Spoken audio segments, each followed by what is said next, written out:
Assalomu alaykum, Migratsiya O'zbekiston ijtimoiy tarmoq obunachilari. Bugun sizlarga xorij mamlakatlardan taklif etilayotgan ish vakansiyalarini taqdim etib, ma'lumot tariqasida aytib o'taman. Qaysi mamlakatlardan taklif etilyapti, qanday ish o'rinlariga talab yuqori, oylik maoshlari qanaqa, yosh talabi qanday bo'ladi, til talabi, xo'p, ketish uchun qanday hujjatlar kerak bo'ladi, viza necha oyda chiqadi, necha yillik beriladi. Mana shu haqida, ketish xarajati qancha bo'lishi, hammasini video davomida to'liq aytib o'tishga harakat qilaman.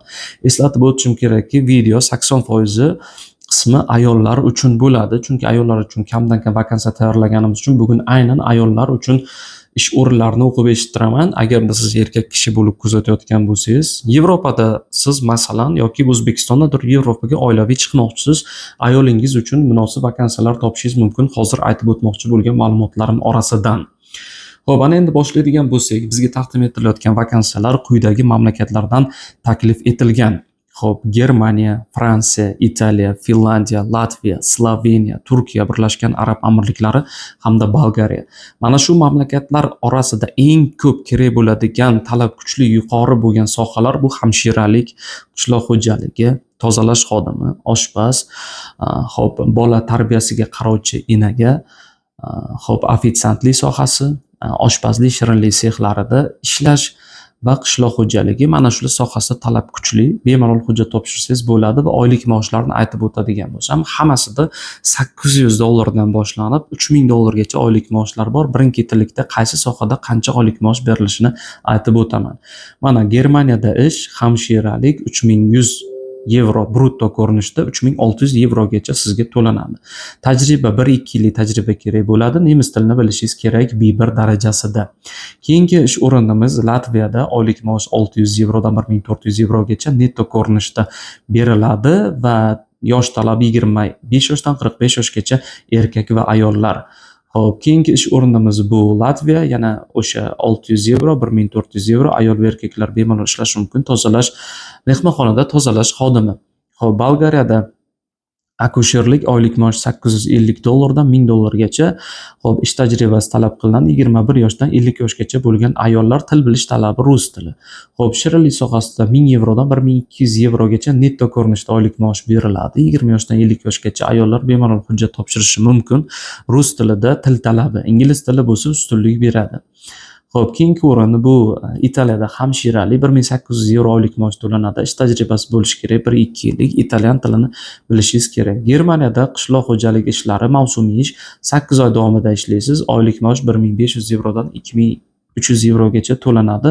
21 yoshdan 40 yoshgacha bo'lgan ayollar rus tilini bilsa ham bo'ladi.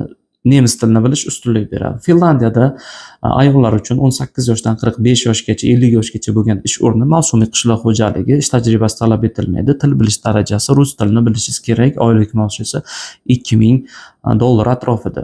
Turkiyada hostes, xona tozalovchi, tozalash xodimi, ofitsiant. Xo'p, mana shu sohalarda $650 dan $700 to'lanadi. Kuniga 8 soat ish, haftasiga 6 kun. 18 yoshdan 45 yoshgacha bo'lgan ayollar ishga topshirishlari mumkin. Til bilish talabi bu turk tilini bilishingiz kerak bo'ladi. Bolgariyada $825 oylik, xona tozalovchisi 55 yoshgacha ayollar, kamida 2 yillik tajribangiz bo'lishi kerak. Masalan, davlatning birorta tashkilotida ishlayotgan bo'lsangiz, ish tajribasi bo'ladi, mana shu tajriba so'raladi. Fransiyada €1500 oylik maosh, ish tajribasi, yotoq joy, oziq-ovqat, aviabiletingizgacha ta'minlab beradi, aviachiptagacha. €1500 haftada 5 kun, kuniga 10 soat, kamida 1 yillik tajriba, ingliz tilini bilishingiz shart. Ayollar ishga qabul qilinadi 25 yoshdan 45 yoshgacha bo'lgan.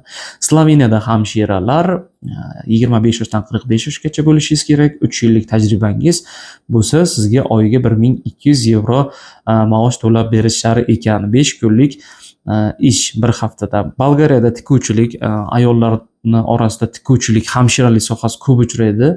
Xo'p, €850 plus €100 oziq-ovqatingiz uchun ajratib beriladi. Haftasiga 5 kun ish, rus tilini bilishingiz kerak, bepul yashash joyi. Xo'p, mana shunday ishlar. Germaniyada hamshiralik €3000 brutto, €3600 bruttogacha 2 yillik ish tajribasi yoki 1 yillik ish tajribasi talab etiladi.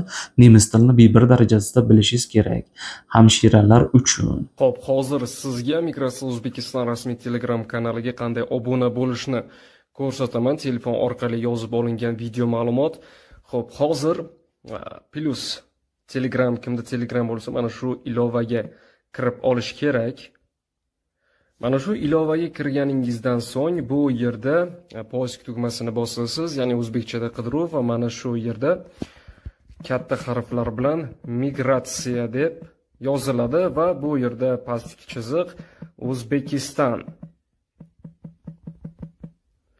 Xo'p, yozganingizda O'zbekiston migratsiyasi kelib chiqadi. Mana shu migratsiya O'zbekiston rasmiy Telegram kanalining ustiga bosganingizda bu yerda ishchi vakansiya Germaniya bo'yicha va balki Janubiy Koreya, Kanada, boshqa davlatlar bo'yicha, Birlashgan Arab Amirliklari va dunyo bo'yicha 30 ta davlatga yaqin mamlakatlar ichidan ishchi vakansiyalar taqdim etiladi. Oylik maoshlar, ketish xarajatlari hammasi to'liq aytib o'tilgan. Mana shu bu yerda qoldirilgan havola orqali onlayn ro'yxatdan o'tish havolasiga kirib, ro'yxatdan bemalol o'tishingiz mumkin bo'ladi, agarda sizga qaysidir davlatdagi bo'sh ish o'rni va vakansiya ma'qul kelsa. Xo'p, mana shunday ishlar bor. Endi bu ishlarga hujjat topshirish uchun nima qilishingiz kerak? Kommentariyada ismingizni, yoshingizni, qaysi chet tilini bilishingizni yozib qoldiring. Biz sizga aloqaga chiqamiz. Agarda Germaniyaga bormoqchisiz, nemis tilini bilmaysiz, bizda bepul nemis tili kursi bor, bemalol qatnashishingiz mumkin bo'ladi. Sloveniyaga hamshiralik sohasi bo'yicha bormoqchisiz yoki Finlandiyaga mavsumiy qishloq xo'jaligi bormoqchisiz ayollar. Agar rus tilini bilmasangiz, bizda rus tili bepul kurslari bor. Bemalol qo'shilib qatnashishingiz mumkin. Kimdir chet el mamlakatida bo'ladi, Turkiyadan turib Finlandiyaga bormoqchi bo'ladi, rus tilini bilmaydiganlar ham bor. Bizda bepul kurs bor. Masalan, offlayn kursga qatnashib 400 ming, 500 ming to'lov qilib, yo'l kiraga ham xarajat ajratib yurganingizdan ko'ra, undan ko'ra biz bilan o'rganganingiz yaxshiroq. Agarda sizga yoqmasa, bemalol chiqib ketishingiz mumkin bo'ladi. Agarda yoqsa, bemalol o'rganishingiz va suhbatdan o'tishingiz mumkin. Asosiysi xarajatingizga kuyib qolmaysiz. Chunki xarajat qilmaysiz biz bilan til o'rganish uchun. Xo'p, ana endi kommentariyada o'z fikr mulohazangizni yozib qoldirasiz va sizga qanday hujjatlar kerak bo'lish haqida ma'lumotni ham aytib o'tishim kerak. Birinchi o'rinda siz mana shu chet el mamlakatlariga ishga topshirish uchun, ishga borish uchun hujjat topshirmoqchimisiz? Albatta, ro'yxatdan o'tish uchun hujjat kerak. Birinchi o'rinda qizil pasport so'raladi, ikkinchi o'rinda 3/4 ko'rinishda oq fonda sizni suratingiz kerak bo'ladi. Xo'p, uchinchi o'rinda oxirgi tugatgan ta'lim turingiz maktab bo'lsa attestat, kollej, universitet, magistratura, litsey bo'ladigan bo'lsa diplomingiz kerak bo'ladi. Xo'p, to'rtinchi o'rinda esa sizdan davlat xizmatlari markazidan sudlanmaganlik haqida dokument kerak bo'ladi.